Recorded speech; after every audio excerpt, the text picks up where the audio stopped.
Hello বন্ধুরা, আমার ব্লগে সবাইকে স্বাগত আছে। তো আজ রামচরিত মানসের সেকেন্ড দিন বটে। আজকে চাল আদায়ে যাব, কারণ কালকে খিচুড়ি প্রসাদ হবে। তো আমরা ফাইনালি টোটোয় বসে গেছি, আর পেছনে সবাই বসে গেছে। তো চলো চাল আদায় করতে। দেখো অজয় আর সর্বেশ্বর ভাই ঢুকে গেছে। ফাইনালি অনেক সবজিও আদায় হয়ে গেছে, 1 কুইন্টালের কাছাকাছি প্রায় চাল আদায় হয়ে গেছে। তো আমি বসে এখন রেস্ট লেছি, বাকিরাও বসে পিঁড়ায় দেখো রেস্ট লিচ্ছে। উত্তম খুড়া আসছে ওদিয়াল্লা চলে চলে। তাই দেখো কানাই ভাই আমাদের লড়কে টোটোয় উঠে গেছে। তো ফাইনালি চাল আদায় হয়ে গেল। এরপরে এই জায়গাটা করবো পরিষ্কার, কারণ কালকে এইখানে খিচুড়ি প্রসাদ খাওয়া হবে। তো আমি ঝাঁট মারছি, দেখো অনেক ধুলা উড়ছে।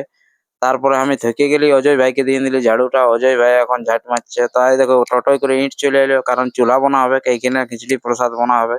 তো অনেক জবরা ঝাঁটি হয়ে গেছে, এগুলাকে আগুন লাগাই জ্বালাই দিলি। তারপরে লম্বু একটু ঘাস গিলা কাটাকাটি করছে।